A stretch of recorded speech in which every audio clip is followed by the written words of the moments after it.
The campaign to pass a 5% increase for personal care attendants launched at the Capitol with hundreds attending this rally in the Rotunda.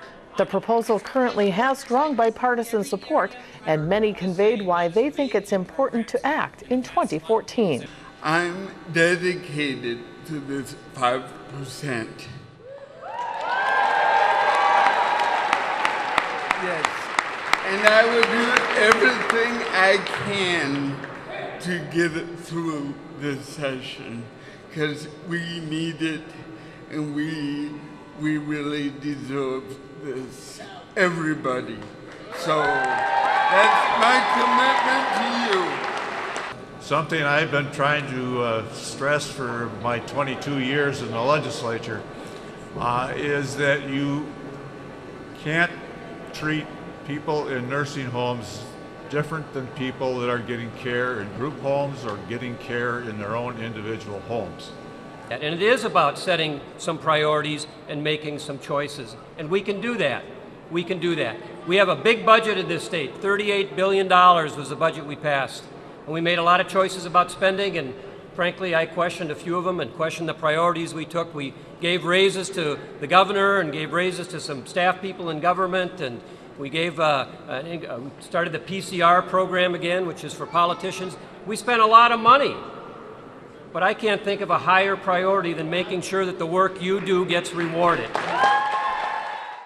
Senator Kent Eken joins me now to talk about his proposal to raise certain state-operated services by 5%, and PCAs are included in that. Senator, thanks for joining us. We appreciate it. You're welcome. Thank you for having me on. Let's begin. I want to begin with the rally that you led on this issue. Why the need for a rally, and why this early? Well, we need to draw public attention to it, and we do need to do it early because this is a non-budget year, which means we're not going to be addressing the budgetary funding issues this year. It's the bonding year when we do the capital investment bill. So we have to make a case that we need to make a special exception in this case because we're talking about a group that was really left behind last year. The one group that was really left behind were those in the disability community, those that are receiving waivered services, and that includes the elderly waiver as well. Nursing homes did receive a 5% increase, and those who are providing services for the disability community are providing similar services. They're doing similar work. They deserve to be treated as equals. And they have been one of the groups that's been the most negatively impacted over the last 10 years by budget cuts. So we really do need to help this community. We need to make sure that the care providers are being treated fairly as well, and that they're being adequately compensated. One of the problems we've been seeing is a high turnover rate in those providing services, and that's not good for those receiving the care either. They need stability, and so the people that are providing this care, by the way, they are doing it for very low pay, but they are very committed, very dedicated, and doing outstanding work. I think most of them do it because they know they're doing something that's very valuable and they're helping other people. And so for them, I think that's one of the main reasons they're doing it. They're not doing it for the money. They're doing it for what I've called the psychic income. Unfortunately, you can't live on psychic income. You can't raise your family on psychic income. They need to also be fairly compensated for the hard and important work that they're doing. And to that point then, Senator, is 5% enough given that the wages are low to begin with? I do not believe that that's enough. And the fact is that we need to do more. And I think that in the future, we're going to have to look at something much bigger for long-term care generally, not just for those with disabilities, but for seniors. Because it's becoming a bigger and bigger issue as the baby boom generation fast approaches those years when they're going to be needing long-term care services.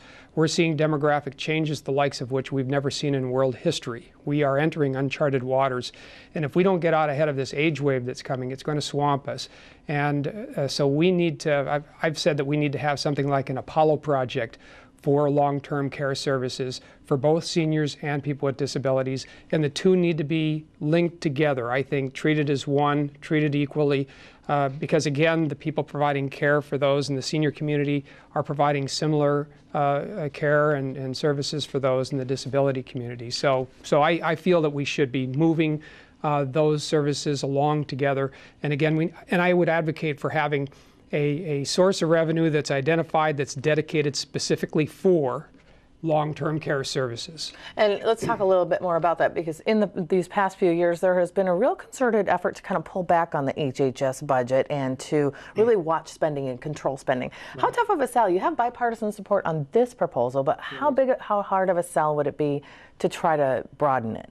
Well, I think that that people understand that there is a growing problem here. Everybody knows about the baby boom generation that are now retiring in large numbers and are again going to be entering those years when they're going to need these services. So I think there is an understanding out there that something big needs to be done.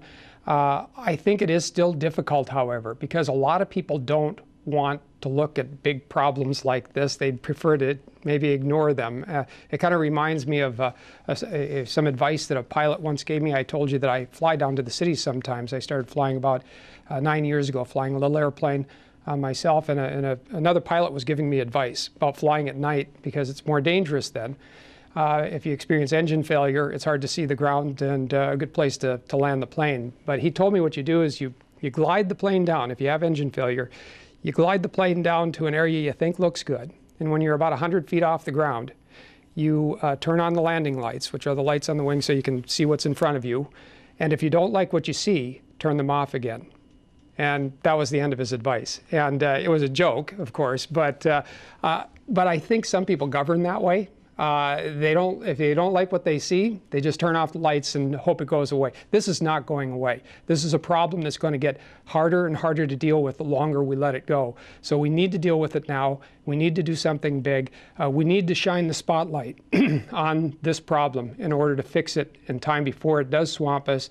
And if we don't take care of it in time, it does have the potential of draining resources from other needed services, whether it be education or transportation or what have you. So everybody should have a vested interest here in making sure that we address this problem before it gets out of control. Senator, there's been some talk about putting this into a final minimum wage bill. Is that the intent, or do you want this to be a standalone? Well, it doesn't really matter to me how it's accomplished. The important thing is that it is accomplished. And so what if it loses some of that bipartisan support if it is tucked into minimum wage? Yeah, that's a concern of mine, because I would like it to have bipartisan support. I'd like to demonstrate that this is an issue that has broad-based support, not just in one community or in one party, but across the spectrum. So I would like to see that, but the important thing for me is to make sure that we accomplish the goal of at least getting some equity in funding for those in the disability community, those receiving waivered services. And I mentioned that the elderly waiver also is important here in keeping people in their homes. And not only do people want to stay in their homes, but it's cheaper to provide care for people in their homes. And we do have to look at more efficient ways of providing care, as well as providing more resources for that care. We need to deal with this issue. It's so big that we need to deal with it on a multitude of fronts, both in finding efficiencies and in finding new resources. And as far as resources, there's no way around it. You can't take care of this problem with just one tool. You need all the tools that are available. And I believe that finding resources is absolutely critical as well. For those who say we can do it just by efficiencies, that's not true. For those that say we can do it just by getting more resources, that's not true. We need both of those types of policies being pursued here in order to achieve success. Senator Kent Eken, unfortunately we're out of time, but thank you for your time. We really appreciate it. You bet. Thank you.